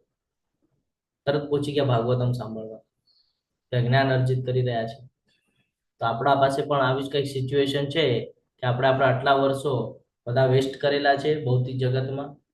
ભગવાન એમ નથી કહેતા કે તારે ત્યાં રહેવાનું નથી, તું ભલે ત્યાં રહેતો, પણ તું સિચ્યુએશનને સમજ કે તું છે કોણ, તારે કરવાનું શું છે, તું તારી તાકાત ભૂલી ગયો છે, તું તારું ઘર ભૂલી ગયો છે. તો તું એ જાણ કે શું કરવાનું છે, શું નથી કરવાનું, અને એ પ્રમાણે તું કર, તો તું મારી પાસે આવી શકીશ. તો તારો પુનર્જન્મ નહીં થાય. અને પુનર્જન્મ નહીં થાય એનો મિનિંગ શું, કે આજે દુઃખાલય એમ છે એમાં આવીશ જ નહીં, તો તારો જન્મ જ નહીં થાય, સીધો ગોલોક વૃંદાવન આવી જવાનું છે.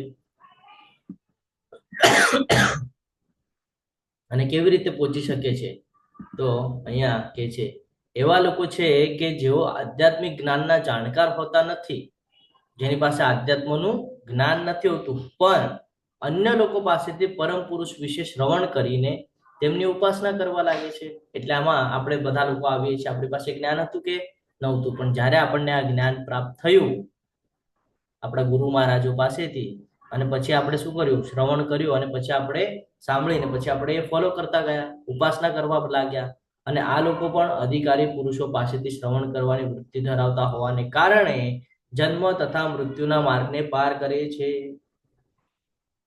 એટલે ખાલી એવું નથી કે આપણે સાંભળી લીધું તો પાર થઈ જશે, સાંભળ્યું છે એનું ફળ અવશ્ય મળશે, પણ પાર કરવા માટે આપણે સતત અનન્ય ભક્તિ કરવી પડશે, ભગવાનમાં સંકળાયેલા રહેવું પડશે, ત્યારે આ પોસિબલ થાય છે. આ સમજવું જરૂરી છે. હે ભરતવંશીઓમાં શ્રેષ્ઠ, એમ જાણી લે કે ચલ તથા અચલ જે કંઈ તને અસ્તિત્વમાં દેખાઈ રહ્યું છે તે બધું કાર્યક્ષેત્ર તથા તેના ક્ષેત્રજ્ઞનો સંયોગ માત્ર છે. કે આ બધું જે કાંઈ પણ થાય છે શેનાથી થાય છે, તો કે કાર્યક્ષેત્ર જે કાંઈ પણ છે, એટલે કે આ ભગવાનની આજે પ્રકૃતિ અને જીવ, આના બેવના સંયોગ માત્રથી આ બધું થઈ રહ્યું છે. શું બધું જે ઇન્વેન્શન થાય છે એ બધું તમારે જે ઉપરના યોનિમાં જાય છે, નીચેના યોનિમાં આવે છે, ઉપરના લોકમાં જાય છે, નીચેના લોકમાં જાય છે. આ બધું કેવી રીતે થાય છે, તો કે આપણે આજે પ્રકૃતિમાં જે કાર્ય કરીએ છીએ એના હેઠળ આ બધું થઈ રહ્યું છે. જે મનુષ્ય પરમાત્માને સર્વ શરીરોમાં આત્માની સાથે જ રહેલા જાણે છે, અને જે એમ સમજે છે કે આ નશ્વર શરીરમાં રહેલ ન તો આત્મા કે ન તો પરમાત્મા ક્યારેય નષ્ટ થાય છે, તે જ વાસ્તવમાં સત્યને જુએ છે. જ્યાં સુધી આપણે એમ પકડશું નહીં કે હું એક આત્મા છું અને હું અહીંયા ટેમ્પરરી છું, મારી કોઈ દિવસે આત્માનું કોઈ દિવસે નષ્ટ થવાનું નથી, તો આત્મા આગળ જઈને શું થશે, એની શું ગતિ થશે, એનો વિચાર જો હું અત્યારથી કરું અને એ પ્રમાણે હું આજે મારા 24 એલિમેન્ટ છે એને લગાડું તો મને એનું ફળ મળે. બાકી હું એમ કહું કે હું આ શરીર છું અને હું અહીંયા ભોગવિલાસ માટે આવેલો છું, તો મારું પતન નિશ્ચિત છે. એટલે આત્મા કોણ છે, પરમાત્મા કોણ છે, શરીર કોણ છે, આ જ્યાં સુધી આપણને જ્ઞાત નથી થતું, આપણે અને ભગવાન વચ્ચેનો સંબંધ આપણને જ્યાં સુધી જ્ઞાત નથી થતો, ત્યાં સુધી આપણે કશું કરતા નથી. અહીંયા જોઈ શકીએ છીએ કે સમદર્શિના વાળો જે શ્લોક હતો કે બધાને સમાન નજરે જોવાનું છે. હાથી હોય, કૂતરો હોય, ચાંડાળ હોય, બ્રાહ્મણ હોય, છે ને. શું કામ? તો કે દરેકના હૃદયમાં ભગવાન વાસ કરે છે અને એ આપણને હંમેશા જ્ઞાત હોવું જોઈએ. કારણ કે આપણે આગળ આવશે કાયિક, વાચિક, માનસિક અલગ અલગ પ્રકારના આપણે કર્મ કરતા હોય છે. તો કોઈક વાર એવું કર્મ થઈ જાય આપણાથી કે આપણે મોઢેથી કોકને કંઈક બોલી દઈએ, તો સામેના હૃદયમાં બી તો ભગવાન છે. આપણને કોઈ કંઈક બોલે તો આપણને ખોટું લાગે, તો સામેવાળાને પણ તો ખોટું લાગશે અને આપણા લીધે સામેવાળાનું મન દુઃખ થશે, તો એ કેટલું યોગ્ય રહેશે. એટલે આ નાની નાની બાબતોનો જો વિચાર કરશું તો આપણને જ્ઞાત થશે કે આપણે શું છીએ, આપણે શું કરી રહ્યા છીએ, આપણે કેટલા પતનના માર્ગ ઉપર છીએ એ આપણને ખબર પડશે. જે મનુષ્ય પરમાત્માને સર્વત્ર તથા જીવ માત્રમાં સમાન રૂપે હાજર રહેલા જુએ છે, તે પોતાના મનથી પોતાને અધપતિત કરતો નથી. એ રીતે તે દિવ્ય ગતિને પ્રાપ્ત કરે છે. કોઈ દિવસે કર્મના બંધનમાં ફસાતો નથી કોઈને કાંઈ બોલીને. અને જ્ઞાત છે આપણે કોણ છે, ભગવાન કોણ છે અને ભગવાન ક્યાં ક્યાં વાસ કરે છે, એ તમામ પ્રકારનું જ્ઞાન એની પાસે હોય છે. જે મનુષ્ય એમ જોઈ શકે છે કે સર્વ પ્રવૃત્તિઓ દેહ દ્વારા કરવામાં આવે છે અને દેહનું સર્જન ભૌતિક પ્રકૃતિ દ્વારા થયું છે, તેમજ એમ પણ જુએ છે કે આત્મા કશું કરતો નથી, તે ખરેખર જ સત્ય જુએ છે. આપણે ભગવદ્ ગીતાનું પહેલું જે પેજ છે અથવા તો જે પૃષ્ઠ છે એ જોઈએ તો એના પર આપણને ખબર પડે શું બતાડ્યું છે. એના પર ભગવાન કૃષ્ણ, અર્જુનજી અને ઘોડાઓ અને રથ. બસ આવી જ રીતે આપણું છે સિચ્યુએશન. આત્મા અંદર બેસીને ખાલી બધું ભોગવી રહ્યો છે, બરાબર. ચલાવવાનું કામ ઇન્દ્રિયો દ્વારા થઈ રહ્યું છે. જે ઘોડાઓ છે એ બધી આપણી ઇન્દ્રિયો છે અને આપણી બુદ્ધિ જે પ્રકારે ઇન્દ્રિયોને કંટ્રોલ કરે છે એ પ્રકારે આપણે કર્મ કરીએ છીએ. તો એ જ અહીંયા સમજાવે છે કે મનુષ્ય એમ જોઈ શકે છે કે સર્વ પ્રવૃત્તિઓ દેહ દ્વારા, એટલે કે આજે 5 કર્મેન્દ્રિયો, જ્ઞાનેન્દ્રિયો અને આજે આપણું સ્થૂળ શરીર છે એનાથી જે કાંઈ આપણે કરીએ છીએ, બરાબર, અને આપણી જે આત્મા છે અંદર બિરાજમાન છે. પણ ફળ કોને મળવાનું છે? આ બધું તો ટેમ્પરરી છે. ફળ કોને મળવાનું છે? તો અંદર જે આત્મા છે એને. આપણે ગાડીનું એક ઉદાહરણ લીધેલું બીજા જ અધ્યાયમાં કે જે ગાડી છે એ ગાડી જો એક જગ્યાએથી બીજી જગ્યાએ જવું હોય તો મારે ચલાવવી પડશે, અને જ્યારે હું મારી જગ્યા ઉપર પહોંચી જઈશ તો હું એ ગાડીને ત્યાં મૂકી દઈશ અને પછી હું આગળ જઈશ. તો એવી જ રીતે આ શરીર છે એ અત્યારે ચાલી રહ્યું છે. શેના બેઝ પર? તો કે આપણા જે આ 24 એલિમેન્ટ્સ છે એના બેઝ પર. તો મારે જો મારા આત્માની ગતિ સારી કરવી હશે તો મારે જે આ બારેનું જે સ્ટ્રક્ચર છે એને એ પ્રમાણે મારે લગાડવું પડશે. અને એ કેવી રીતે થાય છે? તો કે મન અને બુદ્ધિને કંટ્રોલ કરીને. તો એ જ અહીંયા કે છે કે જેને આ ખબર પડી જાય છે કે આત્મા કશું કરતો નથી, એ ખરેખર સત્ય જુએ છે, એ આ બધું સમજી શકે છે. અહીંયા એક વાક્ય છે એને આપણે કેવી રીતે સમજવાનું છે કે આપણે પોતે કંઈ કરી શકતા નથી. કોણ સમજાવશે આને? હરે કૃષ્ણ. જ્યારે કે કર્મ કરવાનું ભગવાન આપણને જ કહે છે કે કર્મ તમારે જ કરવાનું છે. જે પ્રમાણે કર્મ કરશો એ પ્રમાણે ફળ મળશે. અને અહીંયા કીધું છે કે આપણે પોતે કંઈ કરી શકતા નથી. હરે કૃષ્ણ. શું સમજાવવા માંગે છે અહીંયા?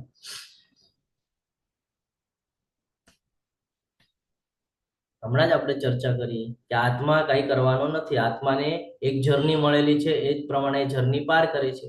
હાજી જ્ઞાન માતાજી બોલો. હરે કૃષ્ણ. હરે કૃષ્ણ પ્રભુજી. એટલે આને એક સ્કૂલના એક્ઝામ્પલ થી હું સમજાવવાની ટ્રાય કરીશ કે સ્કૂલમાં આપણે એડમિશન તો કરાવી દઈએ બાળકોનું કે ભાઈ આ સ્કૂલમાં તને જવાનું છે, એ આપણે ફિક્સ કરી દીધું. પણ ત્યાં જઈને ભણવું ન ભણવું, શું કરવું, એ એની વ્યક્તિગત ઈચ્છા ઉપર ડિપેન્ડ કરે છે. એવી રીતે આપણને ભગવાને આપેલું છે કે ભાઈ તમે મનુષ્ય બનશો પણ પછી તમારે શું કરવું એ તમારે નક્કી કરવાનું છે. હરે કૃષ્ણ. હરી બોલ. ખૂબ સરસ રીતે એક્ઝામ્પલ માતાજી આપ્યું તમે કે આપણે શું કરવાનું છે આપણા હાથમાં છે, બરાબર ને? પણ કેવી રીતે કરવાનું છે એ આપણને અહીંયા જ્ઞાન પ્રાપ્ત થયેલું છે. હવે આપણે એને કેવી રીતે કરીએ છીએ એના ઉપર બધું ડિપેન્ડ કરે છે કે આપણને ગતિ સારી જોઈએ છે તો આપણે એ પ્રમાણે પ્રયત્ન કરી શકીએ છીએ. આત્મા કંઈ જ કરવાનું નથી. જો અહીંયા એક બાબત સમજો, જર્ની આત્માની છે. જે કર્મ તમે આ બોડી દ્વારા કરશો એનું ફળ આત્માને ભોગવવું પડશે. એટલે તમે વિચાર આત્માનો કરીને કર્મ કરજો તો પછી કંઈક થશે, એ તો પછી આવતો જન્મ પણ મળશે ને ત્યાં પણ પછી એ જ સાયકલ ચાલ્યા કરશે. જન્મ મૃત્યુ, જન્મ મૃત્યુ, જન્મ મૃત્યુ, દુઃખ સુખ, દુઃખ સુખ, દુઃખ સુખ. એમાંથી જો બહાર નીકળવું હોય તો અત્યારે ગતિ સારી કરવા માટે પ્રયત્નશીલ થવું પડશે અને ગતિ સારી કરવાનો પ્રયત્ન કરવો પડશે. આકાશ જો કે સર્વવ્યાપી છે છતાં પોતાની સૂક્ષ્મ પ્રકૃતિના કારણે કોઈ પણ વસ્તુથી લિપ્ત રહેતું નથી. એવી જ રીતે બ્રહ્મ દ્રષ્ટિમાં સ્થિત આત્મા શરીરમાં અવસ્થિત હોવા છતાં શરીરથી લિપ્ત થતો નથી. બે અલગ પાર્ટ છે.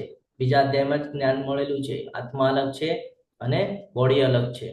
બોડી અહીંયા જ રહી જવાની છે જ્યારે આત્માને આગળની જર્ની ફિક્સ કરવાની છે. શેના બેઝ પર? અત્યારે જે બોડીએ કરેલા કર્મના બેઝ પર. એટલે બધું જે કાંઈ પણ છે આ બોડી ઉપર નિર્ભર થઈ રહ્યું છે. કોની જર્ની? તો કે આત્માની જર્ની. જે 24 એલિમેન્ટની વાત થઈ એના ઉપર ડિપેન્ડ કરે છે કે આગળની જર્ની કેવી રીતે ફિક્સ થશે. એટલે ધ્યાન રાખવાનું છે આપણે એના ઉપર. હે ભારત, જેવી રીતે એકલો સૂર્ય આ સમગ્ર બ્રહ્માંડને પ્રકાશિત કરે છે તેવી જ રીતે શરીરમાં રહેલો એક આત્મા સમગ્ર શરીરને ચેતનાથી પ્રકાશિત કરે છે. આપણને કંઈક કરડતું હોય તો આપણો હાથ તરત ત્યાં જાય. કેવી રીતે જાય છે? ચેતના છે ત્યારે જ જાય છે ને. ચેતના ન હોય તો કેમ ખબર પડે આપણને? અથવા તો આપણને કંઈ દેખાય છે, શેના બેઝ પર ખબર પડે કે દેખાય છે? કારણ બુદ્ધિ વર્ક કરે છે. બુદ્ધિ શેના બેઝ પર વર્ક કરે છે? મન શેના બેઝ પર વર્ક કરે છે? તો કે આત્માના. તો આ બધું કેવી રીતે થઈ રહ્યું છે? આ હલનચલન કરીએ છીએ આપણે, ગતિમાન બધું થાય છે કેવી રીતે? તો કે એના અંદર ચેતના છે ને એટલે. ચેતના એટલે કે આત્મા છે ને એટલે. આત્મા જ ન હોત તો બોડી કઈ જ કામની નથી. એને ડેડ આપણે કહીએ છીએ અને એને આપણે પાછું કહે ને પંચતત્વમાં વિલીન કરવાનો પ્રયત્ન કરતા હોઈએ છીએ. તો આ બાબત સમજવી જરૂરી છે કે જ્યાં સુધી શરીરના અંદર આત્મા છે ત્યાં સુધી એ બાકીના જે એલિમેન્ટ્સ છે, એ જે તત્વો છે એને મહત્વ છે. આત્મા નહીં હોય તો એ કંઈ જ વર્કઆઉટ કરી શકવાનું નથી. એટલે મહત્વ આત્માને આપવાનું છે. આત્માને મહત્વ આપશું, આત્માની જર્ની આપણે ફિક્સ કરશું તો આપણે આ શરીરને યોગ્ય દિશામાં લગાડી શકશું, યોગ્ય કાર્યમાં લગાડી શકશું અને યોગ્યતા પ્રાપ્ત કરી શકશું. તો જો આપણે સમજશું કે આપણે અહીંયા ભોગ વિલાસ ઐશ્વર્ય માટે આવેલા છીએ અને એની પાછળ આપણે લાગ્યા રહીશું તો આપણે પાછા પતનની તરફ પોતાને લઈ જઈએ. પોતાની ઇન્સેન્સ કે આત્માને. જે મનુષ્યો જ્ઞાનના નેત્રોથી શરીર તથા શરીરના જ્ઞાતાની વચ્ચેના ભેદને જુએ છે અને ભૌતિક પ્રકૃતિના બંધનમાંથી મુક્ત થવાની પ્રક્રિયાને પણ જાણે છે તે પરમ ધ્યેયની પ્રાપ્તિ કરે છે. ધ્યેય ક્લિયર હોવો જોઈએ, ગોલ ક્લિયર હોવો જોઈએ કે શું કરવાનું છે મારે. ભૌતિક જગતમાંથી નીકળીને ભગવાનના ગોલોક વૃંદાવનમાં જવાનું છે. કેવી રીતે? તો કે આધ્યાત્મનો માર્ગ પકડીને. આધ્યાત્મનો માર્ગ તો કે ભક્તિ માર્ગ પકડીને. નવદા ભક્તિ કરીને હું પહેલા મારે પોતાને શુદ્ધ કરવું પડશે. અત્યાર સુધી ઘણા બધા ખરાબ કર્મ કરેલા છે. મારું મન બુદ્ધિ મારા કંટ્રોલમાં નથી. મારે એના પર કંટ્રોલ લાવવો પડશે. એની માટે મારે અનન્ય ભક્તિ કરવી પડશે. મારો સંગ સુધારવો પડશે. ભક્તોનો સંગ રાખવો પડશે મારે બીજા બધાના સંગ રાખવા કરતા. જ્યારે હું ભક્તોનો સંગ રાખીશ, મારો વધારેમાં વધારે સમય હું ભક્તિમાં લગાડીશ, ભગવાન માટે લગાડીશ તો મારામાં ધીરે ધીરે શુદ્ધતા આવશે અને હજી જ્ઞાન મને અર્જિત થશે અને એ જ્ઞાનના આધારે હું મારી આગળની જર્ની નિશ્ચિત કરી શકીશ. તો આ બહુ મહત્વનું છે સમજવું. અહીંયા સુધી ક્લિયર છે? હરે કૃષ્ણ. હા પ્રભુજી. તમે બધા મને ખૂબ શાંતિપૂર્વક સાંભળ્યો એટલે તમારા બધાનો ખૂબ ખૂબ આભારી છું. આ સાથે આપણો આજનો અધ્યાય અહીંયા પૂર્ણ થાય છે. વાંછા કલ્પતરુભ્યશ્ચ કૃપા સિંધુભ્ય એવ ચ પતિતાનાં પાવનેભ્યો વૈષ્ણવેભ્યો નમો નમઃ. અનંત કોટી વૈષ્ણવ વૃંદ કી જય, ભગવદ ગીતા કી જય, શ્રીલ પ્રભુપાદ કી જય, સદગુરુદેવ કી જય. હરે કૃષ્ણ કૃષ્ણ કૃષ્ણ હરે હરે, હરે રામ રામ રામ હરે હરે. હરે કૃષ્ણ સર્વને. હરે કૃષ્ણ પ્રભુજી. હરે કૃષ્ણ.